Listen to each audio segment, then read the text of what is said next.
speak about how they have developed their markets in Ontario. So the presentation is Meeting the Ontario Market, Honey Packing and Queen Production.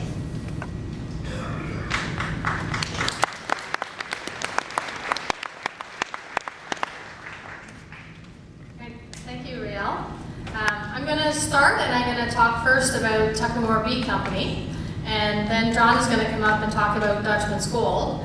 This always confuses people. They can't understand why we don't work together, but we each had our own bee companies before we were married, and we do different things, so we just carried on with our businesses. So we bought a farm about 7 years ago. It was a move for Dutchman's Gold into a bigger space, but for Tuckamore Bee Company, it was really our first big home. It's a great spot. It had a couple barns already on the property. As you can see here, we had some renovations to do. The old barn was barn board, so it certainly wasn't bee tight. So now it has metal siding on it. We had a second barn, which John will show you pictures of inside, and it was a newer barn, but we needed a lot of renovations to make it suitable for honey packing for Dutchman's Gold. We also built a barn, and I think all beekeepers know you can never have enough storage space. You can see in the picture at the bottom right that's sort of like the first day we moved in, and there was a little bit of stuff in the corner. But of course now it's completely full in the new barn. So this is the best building on the property. This is Tuckamore Bee Company head office. We call it the grafting hut. So a wonderful spot on the farm. There used to be an old help house in this little spot in the trees. So that was too old to keep. We tore it down and put in the grafting hut. I have all my breeders here at the hut, and all the cell builders are right here in the front at the hut. You'll notice a little row of Chapman's honey plant, which the bees love, and it's kind of a beautiful scene. They grow really tall, so the bees have to bank pretty high to fly out of the breeder yard. So I do all my cell production now with the cloak board method. Years ago, I was doing a queenless starter finisher. But that gets to be pretty difficult when you increase your numbers. And when we first moved to the farm, I was doing the swarm box method because we were producing more queens. But now I really love the cloak board method. It's more self-sufficient. I find we don't have to bring as many resources into the farm every week to keep the cell builders strong. We graft twice a week. So we graft on Tuesdays and on Fridays. And that allows us to harvest queens on a Monday so they can be shipped, and we'll have cells to replace those queens. And then we harvest again on Fridays so that our local customers can pick up queens, and again we have their cells to replace those on Fridays. So we graft about 600 a week. Here you can see a picture from this past year. On the left, we have Mandy. She's our intern from Niagara College. It's our third year that we've had an intern, and it's a commercial beekeeping program. There's a booth in the expo, so if you want to check out Niagara College and the commercial beekeeping program, then you can go head down that way. Mandy's going through the bottom brood chamber, making sure our queen is laying well, and getting capped brood that we'll bring to the top of the cloak board, which is why I find them nice and self-sufficient. And Amanda on the right has been with Tuckamore Bee Company for about 7 years. And she's going through the top box, checking our graft so we know how many cells we have coming, and also removing wild cells. And I just wanted to pause here for a moment and emphasize how important it is to have good help. I've had Amanda for many years, and she is fantastic, amazing help. And I'm lucky enough to be able to keep her because she moves and works for Dutchman's Gold in the winters when we're not busy with queens. And then every spring she's eager to get back and get out with the bees. And we're going to have Mandy coming next year full time as well. So we're going to have a good crew. I happen to have a really good high school student I've hired lots of people that sort of come and go one season, but I have a high school student that's just amazing that will return at 15 years old for her 3rd season of Queen Mary. So once we start grafting, it goes forward, rain or shine. Most unfortunately, we have a tent in our supplies and heaters for the grafting hut. We get a lot of cold, wet springs, but once we've started, we don't stop. I've prepped cloaks in my winter coat, and rain gear is not uncommon. We are limited in our start time by the weather and by the availability of drones. There's no sense starting and having queens emerging when we don't have any drones available. So we don't really compete with early queens that come up from the US because we can't be ready that soon. This is Amanda. She has harvested cells. She's candling to check and make sure they're all nice queens, and sorting. So we have commercial beekeepers that come by the grafting hut on their own. We put their names on their trays, and they pick up cells from us. Commercial guys, hobbyists, and of course we use a lot of our own cells, of course. This is a picture also inside the grafting hut. I wanted to show you our little incubator. It's just a fridge that's been altered. On the blow-up picture on the right, you can see the 2 light bulbs. We did lose a graft when a light bulb blew, so we do have the backup now, so we run the 2 bulbs and have never had another problem. The foam trays we prefer to a stiffer tray because all different cells really big or with a little burr comb will fit nicely in the foam trays. And I wanted to point out the whiteboard that you can see on the left. We put everything on the whiteboard, so we're usually a group of 4, and everybody knows what we're doing, everybody has input. We all are aware of what's important to get done, and I'm happy to hear from other people about better ways to get things done. You don't see on the right, but we also have a whiteboard that shows all our sales. So it's a weekly board. If we have customers coming for pickup or if we're shipping queens or nukes, all that information is on the board so we know what we need to have ready. Mating nukes. So half the battle is producing the queen cells, and we feel fairly efficient at that. Another half of the battle is getting the cells mated. We do sell a lot of mated queens. These boxes are 5-frame mating nukes. I quite like them because we can actually sell a 4-frame nuke early in the spring. We keep the frame of brood inside with a queen cell and sell about 2 rounds of mated queens from these, and then prep them for winter. We overwinter them in condos of 16. We have to be a little careful to make sure they're strong enough by the fall, but they're a great unit if you want to sell nukes out of them early. However, they are a lot of resources. So we do a little bit of playing around. There's sort of a sideline for us in the styrofoam mini nukes, but we do have some around. They're quite colorful and fun. Our main mating nuke, the one I really prefer and that is the majority of what we use, is the 4-way mating nukes. I got these from Propolis, etc. several years back. You can see Amanda working one there in the lower corner. Often worked, no hat, no veil, very, very pleasant. We have many set out on the farm. We run 250 of these for the potential of 1,000 mating units on the home farm. Just a picture from above. We make them up with 2 frames and a feeder. We have in the past just used bees from donor colonies that we can dump in. But the preference is absolutely to start these with frames of brood, frames of mini brood. And once they run and get going strong, we can remove the feeder, and quite often we will run them with 3 or 4 frames in the 4 ways. Here's a group of 4 ways made up first thing in the spring. We always allow the first round of queen cells to emerge in the barn because some of the donor bees may have come from the farm and we don't want to have empty boxes if the bees fly home.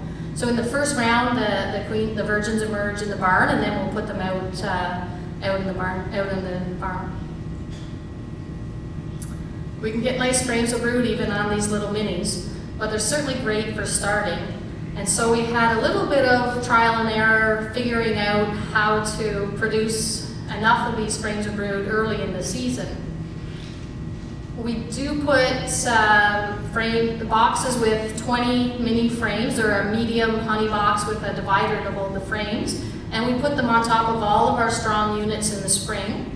And then we'll take them off when we have queen cells ready in the 4 ways. And we also run mini brood colonies, and these are successful, and we overwinter these. So more and more we're working at getting our 4 ways dismantled when they're still brood, still cap brood and feed, and getting them amalgamated into colonies for overwintering. The 4 ways require maintenance. They can starve, unfortunately, and they can become honey bound. I wish we saw more of that, but our flows really haven't been nearly as big in the last couple of years. And feeding, it's a little tedious, but we run a barrel of syrup on the back of the truck with a little hand pump, and so it's not too bad. It's not to quickly to feed a yard of the 4 ways if we have to, but we have to keep on top of it. It's a shame to lose them. One thing I want to say about this as well is that we usually do our maintenance just after we harvest queens. So we'll harvest in the morning, get the queens shipped in the mail or off to customers. We'll come back and do our maintenance, and then we'll put our cells in later that night or first thing in the morning. And we tended to do our maintenance in past years when we had virgin queens in the 4 ways, but we stopped doing that. We lost a few that would fly when you take all the frames out. So we always do our maintenance now when they're queenless. The best days of my summer are queen catching. I love my job, but I love that the very best of all. This is a day with a big crew, lots of fun chat, sunshine, and certainly excellent days to spend outside. I wanted to say I don't have a picture, but I had a great idea that I pondered for years. I think it's a great idea. I'm from Newfoundland and the west coast of Newfoundland in eastern Canada, and grew up with a lot of fishing. And when we harvest queens, it was a little bit finicky with queen cages and tubes, and you can't leave queens in the sun, and the bees in the yard will come after your queens if they're not put away in boxes. So now I use a fishing basket, and it works amazingly well. I have my supplies in my basket at my side. It's a basket with airflow between the basket weaving. It's shaded. I have my tubes and my cages. Once I have a queen, I put it back in the basket, and she can stay there until I'm done the harvest, and then we'll take them out. But it's been an excellent way to harvest queens for a long period of time without having to return to the truck. Shipping, we've had issues. We usually ship via Canada Post, but now we're our 3rd year into a trial with UPS, and that has helped considerably. We can get to a lot more customers quickly. We had a lot of trouble with sending queens to Western Canada in particular. Sending to Eastern Canada seems to work a little better. I don't know why, but with UPS, we're sort of trying to streamline that and being a lot more successful with shipping. We sell all our stock ourselves. We don't have a distributor. And it is a little bit of a task to make that work efficiently. We have implemented self-serve pickup. So we do enjoy having a great rapport with our customers, but it is very hard to get your work done if you're chatting all day, though fun. So a lot of locals know to come at 9 or at 5 if they'd like to chat, but people can come any time of the day. We have a screened-in lunchroom shaded with a little money box, so people give us an approximation of when they'll arrive, and they can help themselves. We also do group new pickups and have a Q&A and coffee and donuts. So people come, chat with each other. I answer some questions. New beekeepers love that. They have lots of questions. I have a lot of experienced beekeepers that stick around for the Q&A and give their 2 cents worth as well. So it works out to be sort of a fun board. Stock selection, I say the most important for last. We really feel good about our queen cell production and mating nukes. We've streamlined it. It's an efficient process for us. Stock selection never ends. We feel like we progress every year, but there's always room for improvement. My first selection criteria is gentle bees. We have 2 young boys. I want them to like bees. I don't want them to be afraid of bees. I don't love being attacked by bees, so we have very little tolerance for being stung. If we squash a bee, absolutely no problem. I get stung multiple times per day, but we just don't like it if a bee stings for no reason, so we replace any queens that we find aggressive. And the customers kind of know us for that, for having gentle bees. I like efficiency in the brood chambers. We run all singles, so we want all brood downstairs, brood in the brood chambers, nice and efficient. And the most important thing, and I could do a whole talk on this, but we are part of the Ontario Beekeepers Association Tech Transfer Breeding Program. It's called ORBS, Ontario Resistant Honeybee Selection. And we are very lucky to have access to this program. Here in the picture you can see that our potential breeder colonies that we pre-selected based on the other 2 characteristics, they're being tested now for hygienic behavior linked to disease resistance. So we want our customers to be less reliant on treatments, and so we do that testing. We do sperm estimates so we can know how our matings are going. The tech transfer does that for us. And we can get our disease status if I want to know no semen numbers in colonies, and I can get them to take samples.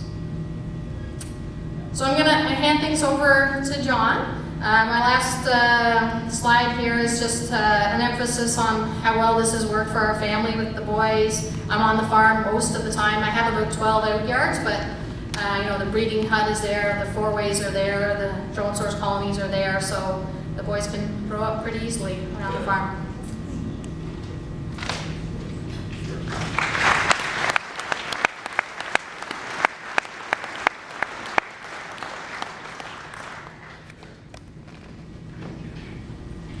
Okay, let's see if I can figure this thing out. So that's the beginning of my talk. That slide was supposed to show our whole logo, but somehow it got missed, but I apologize for that. So I have 10 minutes to share with you almost 40 years of beekeeping and honey packaging. In retrospect, the last 38 years almost feels like 10 minutes to me. It just, it's gone by that fast. This is our honey house, or this is a house that we lived in for about 30 years in Carlisle. It housed our family, and the front porch was our sales room. We had a building in the back. That was our honey house and packaging, and it was all on 1/2 acre. We had a bee yard on the property as well, right in the village of Carlisle. We had neighbors on both sides of us. We had a little golf course next to the bee yard where they would tee off. It was never an issue. So we go back to 1981, and the young man on the right, I barely recognize him, but I think that was me back then. I didn't really have a clue of what I was getting into. My idea of beekeeping, as far as I knew, was the bees did all the work, and you get your winters off. So that was very, very attractive to me. However, reality soon set me straight on that one. We bought about 300 hives from the gentleman that I'm shaking hands with, and he was a Dutchman as well. He was the one that came up with the name Dutchman's Gold. And being Dutch, and we share that kind of a heritage. I bought a lot of junk from him. Like it was in retrospect, he was very lucky to be able to hand all that stuff over. And I didn't know, actually, I didn't know a thing about beekeeping. So he stayed, and he was single at the time, and he stayed and he lived with us for a couple of years and went out with me to the bee yards every day. The bee yards then were, they were rustic, to put it mildly. We had everything from top bar hives to half super, 3/4, full depth, jumbos. All the hives were on old tires. We could have started an ant farm, I think, pretty easily with the hive stands that we had back then.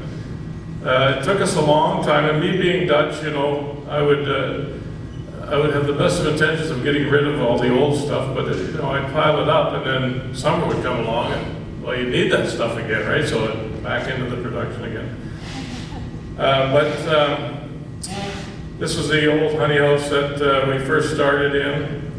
It had no running water. It had one 14-2 wire. I don't know if you're familiar with wiring regulations, but 14-2, you can put a 15 amp service on it, and that's all you should be putting on. But you know, as my needs increased, I just kept putting a bigger fuse in the fuse box, and you know, I was up to 30, I think, by the time I made some improvements. But in the wintertime, you could see exactly where that power line went to the honey house, because there was no snow above it. It would just be like a melted trail where the power went. Anyway, but you know, the first few years were very meager. The early 80s wasn't great for beekeeping in Ontario, plus I didn't really know what I was doing. I think we had a 10-pound average our first year, and we may have increased that to 15-pound average in the second year. And that's what instilled the need to market honey in me. So if we couldn't produce it and we wanted to be in the honey business, we would have to really concentrate on marketing. Maybe not our own honey, but honey that we could buy in from other beekeepers. So slowly over time, several things happened. I better look at my notes, because otherwise I'm going to lose it here.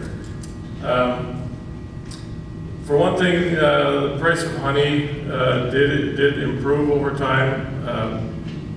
I'm not going to say my beekeeping skills improved at all, but I did hire beekeepers that knew what they were doing, and that seemed to really help our honey production. The other thing that happened in the early 90s was that there became more of a need for pollination, especially in eastern Canada. The blueberry pollination became an important factor in our growth. And it became an important factor in the growth of a lot of beekeeping operations in Ontario.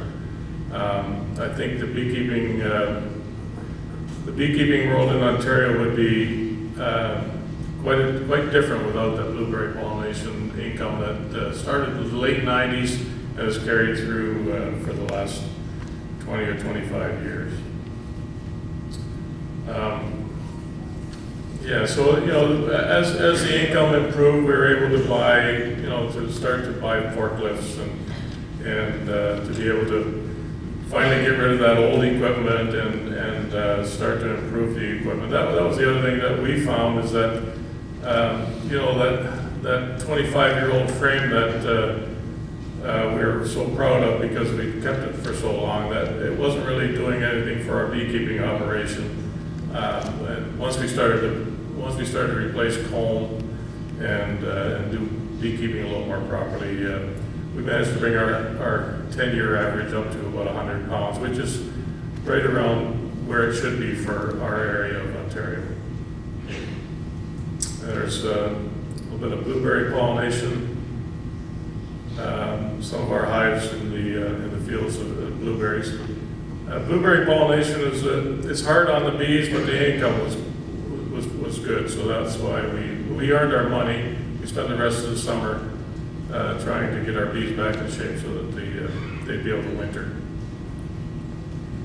And again, with a little extra income, we were able to buy better equipment, freezers and that sort of thing, to be able to store our equipment. And in Ontario, we have an issue with wax moth. Sorry, I was missing that. I haven't seen a wax moth for so long now, I almost forgot what it was. we freeze all our equipment down before the winter, and then we store it inside, and it eliminates our wax moth problem. So yeah, 10, 12 years ago, I was lucky enough to meet and fall in love with the lovely lady who just spoke to you. Together we were able to buy the apiary farm. We named that one after, we were trying to come up with a good name for the farm, and we just had Uri for a few years, and so we thought, well, we could name it Apiary. It's a nice play on words, and the young man would have a farm named after him. And then Bradley came along, and well, when was he going to get a farm, you know? And so we built a barn, and we called it the Bradley barn, which kind of has held him off for a few years until he figures out that he might have got the short end of the stick on that one. But this is our honey packing facility on the apiary farm. The front door of there's a lot of barrels. I believe those are barrels from Western Canada. The nice new shiny blue ones are generally from Western Canada, from Alberta and Manitoba. Another shot of our honey bottling facility. The big white room just past the barrels there is a large cooler. We can set our honey in there for creaming,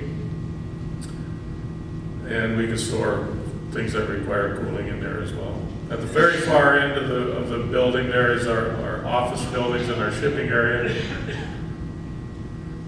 And this is kind of an odd photo. I was trying to do panel with my phone, and it puts weird curves in it. It's actually a square room. But that's our barrel melting room. We can process, or we can have in the pipeline about 40 barrels being warmed up, and we can process 15 barrels a day in this barrel melting room. And then we also have a bottling line in the next room. And just like Jerry said, is staff is key as far as being able to grow a business. We have excellent staff, and they've been with us for years and years, and very, very hardworking people. Those tanks that you see there on the left, they're both 15 barrel tanks. 15 barrels is about what we can process in a day. I don't know how we do it for time. 1 minute? Okay, I got it. Make another shot of the bottling line. Again, humble beginnings to a little better facility. I thought I would dip a few candles, and that grew, and so now we have a commercial kitchen where we do all of our wax, candle making, and lip balms, and skin creams, and that sort of thing. We have a shipping room. And that's some of our line. We also do maple syrup. We have a registered, CFI registered bottling plant for syrup as well. And then in order to get that stuff out to market, it has to go on a truck and go somewhere. And then, after 38 years now, this is the young man that, with a silly grin on his face, who has no idea what he's getting into, my son-in-law. And he's the new, he's going to be taking over our bottling line. And this year is the first year that I'm actually officially bee-less. My right-hand man, my beekeeping foreman, informed me that he wanted to go out on his own. And I was 2 or 3 years away from thinking about selling my bees anyway, and I thought this opportunity might not present itself again in 2 or 3 years, so we worked out a deal where he's now running the beekeeping operation, and I haven't cracked a beehive all summer. But I'm still dreaming. This pipeline goes to Toronto. It gave me an idea, I was thinking maybe, wouldn't that be nice to have a little, you know, like a direct line right into Toronto with a tap in every kitchen, you know? Anyway, thank you very much.